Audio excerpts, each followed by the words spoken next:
시청자 여러분 안녕하십니까. 이제 4월 3일 막차정을 넘겼습니다. 지금부터 전국현의 안보 정론을 시작하겠습니다. 맨 먼저요, 여러분들 카타르 월드컵 굉장히 관심이 많으시죠? 저도 마찬가지입니다. 굉장히 관심이 많아요. 이번 카타르 그 월드컵 물론 이제 어떻게 될지는 알 수 없지만 우리 대한민국도 항상 전에 4강 월드컵 4강 실화를 만들었지 않습니까? 그래도 이번에 이제 정권 교체도 됐으니까 선수들도 더 열심히 뛰지 않을까, 국민들이 더 열광할 것 같습니다. 자, 근데 마침요, 조별 추첨이 있었습니다. 이 추첨 결과 우리는 H조에 속했는데요. 포르투갈 8위죠, 세계 랭킹. 한국은 세계 랭킹 29위고, 피파 랭킹이. 그 다음에 우루과이는 13위, 가나 60위. 그래서 포르투갈, 우루과이, 가나 이렇게 H조에서 이 게임을 이제 하게 되는데, 이 조를 보고요, 이 최상의 조는 아니지만은 그래도 결국 나쁘지는 않다, 이런 평가를 받고 있어요. 더군다나 이 포트 1에서 이 포르투갈은요, 이 브라질, 스페인, 프랑스에 비하면은 그나마 상대하기가 좀 낮고, 포트 2에서도 상대적으로 이 어려운 적수로 평가받던 독일이나 네덜란드를 우리가 피했기 때문이죠. 그리고 가나는 현재까지 월드컵 본선 진출이 확정된 팀들 가운데서는요, 피파 랭킹이 가장 낮은 팀이에요. 그럼에도 불구하고 이 세계적인 외국 배팅 업체들은 우리가 16강 진출할 가능성은 그렇게 높지 않다라고 지금 예측을 하고 있다고 합니다. 자, 그에 비해서요, 지금 일본은요, 죽음의 조에 편성됐다라는 평가가 많이 나온다고 그래요. 현재 일본은요, 스페인하고 독일이 같은 조에 편성이 됐어요. 2조. 자, 그리고 나머지 이제 한 팀은 코스타리카하고 뉴질랜드에서 이기는 팀하고 붙게 되어 있다고 합니다. 그래서 이 죽음의 조에 들어가 있다, 이러한 평가를 받는다고 그래요. 그래서 한국과 일본의 운명이 이번 월드컵 조 편성에서부터 상당히 희비가 엇갈렸다라는 그러한 평가를 받고 있다. 그리고 우리 한국팀에는요, 상당히 이제 행운 중에 하나가 월드컵 본선 3경기를 갖다가 한 곳에서 치른 게 딱 되어 있다고 합니다. 어떤 데냐, 모두 이 한국이 뛰는 이런 경기장은요, 모두 카타르 알 라이안의 에듀케이션 시티 스타디움이라고 그래요. 근데 이 에듀케이션 시티 스타디움은요, 2020년 2월에 개장한 신축 경기장인데 도하 외곽 알 라이안에 위치하고 있고, 사막의 다이아몬드라고 불리는 그러한 경기장이라고 합니다. 그래서 수용 인원이 4만 명인데요. 이제 거기 갈 때 이 한 군데서만 쭉 하니까 이 체력 부담이 선수들도 상당히 뭐라 그럴까요? 적은 편이다. 그리고 응원으로 가는 분들 입장에서도 한 군데서만 쭉 게임을 하기 때문에 숙소를 변경할 이유가 없다는 것이죠. 그래서도 그나마 좀 행운이 많이 따른다, 이러한 평가를 받고 있다고 합니다. 자, 이번에는요, 색다른 뉴스인데 이 방역 문제에 관해서, 이거는 이제 조선일보에 아무튼 주말 해서 나오는 기사가 있어요. 배준용 기자가 쓴 기사인데, 김부겸 총리가 최근에요, 굉장히 발끈했다고 합니다. 방역 정책에 대한 폄하가 지나치다, 이렇게 뭐라 그럴까요? 이 비판 여론에 대해서 상당히 불쾌했고, 그래서 이 방역 성과를 폄하하지 말라, 이렇게 지금 주장하고 나섰다. 그래서 이 말을 가지고요, 지금 현재 이 언론에서는 나름대로의 평가가 나오고 있어요. 그러면 자, 총리가 방역 성과를 평가하지 말라, 그러면 그 책임, 지금 방역은 다 실패했다고 하는데 이 방역 실패의 책임을 도대체 누가 질 거냐, 이거를 조선일보 기자가 이 배준용 기자가 분석하고 있어요. 자, 그러면 먼저요, 김부겸 총리가 화를 내면서 한 말, 즉 방역 정책 자체에 대한 비판이 너무나 지나치다. 국민들의 눈물겨운 연대와 협력으로 이룬 성과 자체가 폄하되어서는 안 된다. 그리고 지나친 비판은 우리 국민과 그리고 상공인들을 자칫하면 모욕할 수 있다. 이런 말하자면 이제 방어 논리를 피우고 있는 거죠. 여기에 대해서 여론 그리고 전문가들의 반응이 상당히 싸늘하다. 그래서 이 박상혁 경남도의사회 감염병 대책위원장인데요, 이분은 국민들의 헌신적인 협조를 무시하거나 비난하는 사람은 아무도 없다. 방역 성과를 내세울 때 정부 성과로 내세우면서 정작 정부 방역에 대한 비판이 커지면 국민을 모욕하지 말라, 이렇게 하면서 면피만 하려는 정부가 바로 문제다. 이렇게 비판을 하고 있고요. 최재욱 고려대 예방의학과 교수, 정작 거리두기를 강화해야 할 때 거리두기를 완화하는 비과학적 정책으로 인명피해를 늘리고 코로나 환자들을 치료 없이 방치한 것을 성과라고 할 수 있느냐? 잘못된 정책으로 인명피해를 키우고 국민을 고통받게 한 책임은 반드시 물어야 한다. 자, 그러면 이제 책임을 물어야 되겠는데 누가 책임있느냐? 맨 먼저 1차적으로요. 맨 먼저 거론되는 사람이 정은경 질병관리청장이라고 해요. 이 코로나 사태 초기에는 아주 잘한다 이렇게 평가를 받아가지고 질병본부장에서요. 질병관리청장이라고 하는 차관급 자리로 승진까지 했어요. 그래서 질병관리청이 이제 만들어졌지 않습니까? 자, 그런데 이제 코로나 사태가 장기화되면서 정은경 이 질병본부장이요, 그야말로 과학적 방역을 하지 않는 1차적 책임을 져야 된다. 왜 그러느냐? 특히 작년 코로나 백신 접종 사업 당시에 백신 수급량에 따라서 접종 기준을 인위적으로 바꾸는 조치가 내려왔어요. 이걸 가지고 질병청의 전문성과 신뢰성이 무너지고 있다라는 전문가들의 비판이 이어졌어요. 그리고 또 이 백신 접종 기준을 바꾼 주체는 정 청장이 아닌 청와대라는 얘기가 공직사회에 파다했는데 그럼에도 정 청장이 책임을 피할 수는 없다. 왜냐하면 정부와 청와대가 비과학적 방역 정책을 내릴 때 제동을 걸 책임은요, 주체는 바로 질병관리청장이라는 것이죠. 그러면 이 정은경 다음으로는 누가 책임져야 됐겠느냐? 그 다음으로는 바로 국무총리의 책임, 면할 수 없다는 거예요. 자, 그래서 이 김부겸 총리가 방역 성과를 평가하지 말라라는 이러한 뭐라고 그러죠? 이 비판하는 사람들에 대한 총리의 반발, 이 부정적 반응, 이 얘기는 이 국무총리 김부겸 국무총리도 이미 너무나 많은 실책을 저질렀기 때문에 이런 얘기를 할 자격이 없다는 거죠. 특히 지금 최근 들어서 오미크론이 크게 유행되는 와중에도 거리두기를 거듭 완화한 거, 이 자체가 잘못된 판단이라는 겁니다. 그래서 전문가들은요, 이 김부겸 총리가 오랫동안 고통을 감내한 상공인들 입장도 감안해서 거리두기를 좀 완화해야 한다. 이런 논리를 내세웠지만 이거야말로 비과학적이라는 겁니다. 그래서 일일 확진자가 수십 명, 수백 명 있었을 때보다도 더 거리두기를 완화한 거, 이거는 납득하기 어렵다는 거예요. 그래서 확산을 억제하기 어려우면 치료라도 제대로 받게 하는데 둘 다 실패했다는 겁니다.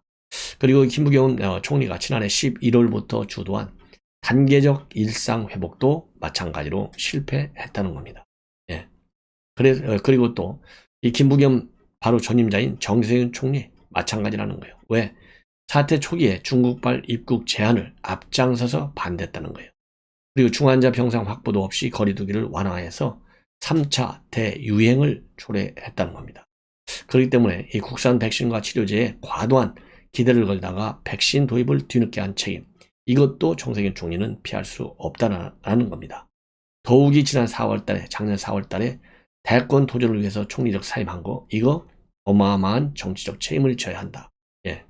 자, 그러면은 이제 정은경에 이어서요, 김부겸 총리, 그리고 이제 정세균까지 올라왔어요. 그러면 방역 실세는 과연 누구냐?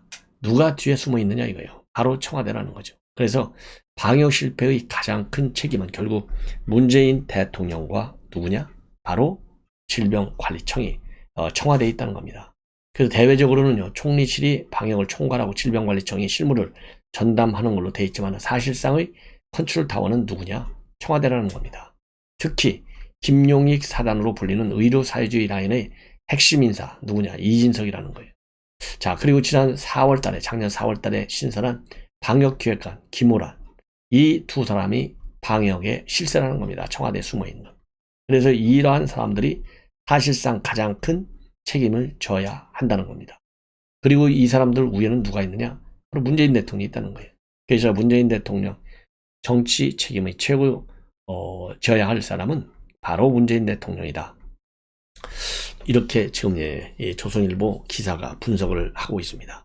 그래서 대통령 이번에 우리 인수위 내부에서는요, 현 정부의 방역 실패에 대한 철저한 평가와 조사가 이루어져야 한다라는 그런 지금 분위기가 나오고 있고요. 그리고 법적 책임이 있다면 밝혀서 문책하고, 법적 책임이 없더라도 방역 실패에 대한 정치적 도덕적 책임을 반드시 짚고 넘어가야 한다. 그래야만이 차기 정부가 기존 문제를 개선하고 국민이 신뢰할 수 있는 방역을 할 수 있다. 이러한 지금 내부의 의견이 인수위에 많이 지금 부각되고 있다. 이런 보도를 하고 있어요. 자, 마지막으로 이제 한 꼭지만 더 말씀을 드리겠습니다. 지금 이 문재인 대통령을 비롯한 여권에서요, 윤석열 당선인이 용산 집무실 이전을 강행하는데요. 여기에 대해서 굉장히 지금 반발하고 있잖아요. 반발의 본분은 뭐냐? 안보 공백을 이유로 하고 있어요. 그런데 이 박근혜 청와대에서 근무했던 허현준 전 행정관이 이 집무실 이전을 문재인 대통령이 반대하는 진짜 이유는 이러한 안보 공백이 있는 것이 아니라 바로 다른 데 있다는 겁니다. 예. 그럼 어디에 있느냐? 자, 만약에 윤석열 정부가 그대로 청와대로 들어가면 기존에 쓰는 컴퓨터 이 파일, 그 다음에 모든 문서 이 그대로 둔 상태에서 쓰게 되잖아요. 특히 컴퓨터. 자, 그러면은 이 서버까지도 그대로 청와대에 있는데, 지금 만약에 윤석열 정부가 그대로 청와대로 들어가면 그 위에 얼마든지 덮어 쓴다는 거예요. 보고서를 계속 써야 되니까. 그러면은 여기에서 지금요, 이 검찰이 찾게 될, 말하자면 이 청와대 모든 비리 의혹들, 이게 청와대 전 비서실에 다 지금 들어가 있는데요. 이런 것들이 윤석열 정부가 들어가서 쓰게 되면 그 위에 덮어 쓰는 것가 되기 때문에 더더욱이 압수수색 허위가 굉장히 물리적으로 어렵다는 겁니다. 왜냐? 청와대 내부의 그동안의 관리를 보면 이 압수수색에 청와대가 그렇게 적극 협조를 하지 않고 있기 때문에 이러한 이 실세와 관련된, 청와대와 관련된 이 범죄 비리 의혹을 수사하는데 어느 정도 이 방어막이 될 수 있다는 거예요. 그 위에 계속 누적해서 이 보고서를 만들기 때문에. 그런데 용산으로 갈 경우에는 이러한 일이 없다는 거죠.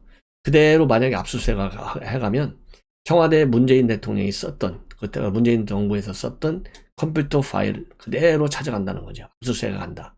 그렇게 될 경우에는 상당한 부담이 될 수밖에 없다는 겁니다. 그래서 이 청와대 이전에 반대하고 나섰다. 이러한 아주 특이한 분석을 하고 있어요. 허현준 전 청와대 행정관입니다. 자, 그러면은 이 허현준 행정관이 이 페북에 나타난, 페북에 올린 그 입장문 내용을 조금 자세하게 말씀을 드리겠습니다. 예. 그래서 페북에요, 문재인 정권 관련 의혹들을 쭉 나열하고 있어요. 그러면서 이 모든 사건에는 청와대 비서실이 간통하고 있는데, 권력형 비리와 직권 남용 위반 행위에는 민정수석, 정무수석, 경제수석, 부속실, 산업정책비서관실, 총무비서관실 등 거의 수석실, 모든 수석실과 비서관실이 관여되어 있는데, 청와대 안에는 이들이 사용하던 업무용 컴퓨터와 각종 문서가 있다. 통신기록, 전자문서 결제, 문서 송부 등의 기록이 담겨진 서버도 있다 이겁니다. 그래서 신정부가 출범하고 검찰 내부의 상황이 정비되면 빠르게 청와대를 압수수색해야 하는데, 청와대 안에 있는 이 모든 증거들은 향후 수사와 기소에서 핵심적 증거가 된다. 한두 곳 정도의 압수수색이 아니라 거의 모든 수석실과 비서관실이 대상이고, 과정은 순차적이라 하더라도 대상은 청와대 경내 거의 모든 곳이다. 그런데 만일 윤석열 대통령과 신임 비서진들이 대통령실을 이전하지 않고 청와대로 그대로 들어간다면 어떤 일이 예상되는가? 막 출범한 청와대 대통령실을 검찰에서 대대적으로 압수수색할 수 있는가? 압수수색을 진행한다 하더라도 제한될 수밖에 없다. 이렇게 주장을 하고 있어요. 그래서 문재인 대통령이 대통령 비서실 이전을 막은 데는 이런 속내가 숨어 있는 게 아니냐. 당선인층이 청와대에 들어가면 기존 시스템에 윤석열 정부의 업무가 쌓일 것이다. 각종 보완이 필요하고 중요한 내용들도 기존 컴퓨터나 서버 등에 기록될 것이다. 검찰의 압수수색은 제대로 안 된 채 청와대에 있는 각종 증거들을 의도치 않게 덮게 된다. 그래서 새 정부의 청와대를 압수수색하는 데는 검찰이 엄청 부담을 느낄 것인데, 문재인 대통령과 청와대가 대통령실 이전을 반대하고 청와대 들어오도록 유도한 진짜 이유가 바로 여기에 있다. 이렇게 주장하고 있어요. 그래서 집무실 이전과 관련해서요, 당선인 측이 이런 점까지 고려했는지는 알 수가 없지만, 인수위에서 공무원 업무용 컴퓨터의 하드 교체, 자료 무단 삭제 등을 하지 말 것을 요청했는데, 이후에 어떤 일들이 벌어질지는 지켜볼 일이다. 예. 자, 그래서 최근에 인수위가 말이죠. 이 무단 삭제 이런 거 하지 말라라고 얘기했다는 점.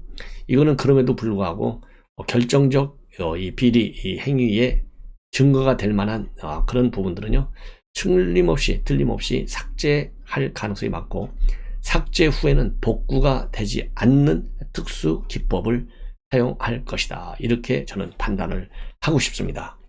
그리고 여기 허현준 지금 전 행정관이 주장한 대로 이 기존 컴퓨터에 윤석열 정부가 새로 들어와서 아는 문서를 남기면 덮어진다. 예, 이렇게 보고 있거든요. 자, 그런데 이거는요, 기술적으로 아무리 덮어 써도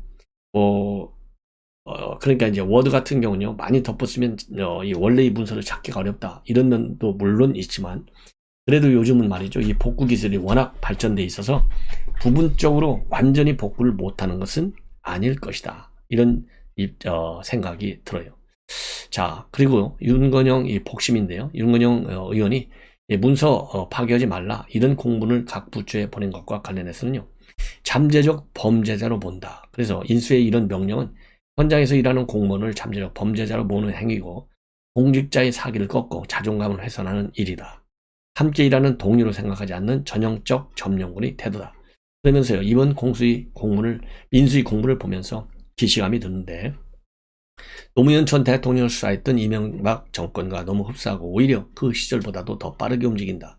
인수위가 다음 정부의 국정 과제를 정리하고 민생을 돌볼 계획을 짜기에도 바쁠 텐데 현 정부의 문서에 집착을 보이는 것이 비정상적에서 하는 말이다 돼 있는데요.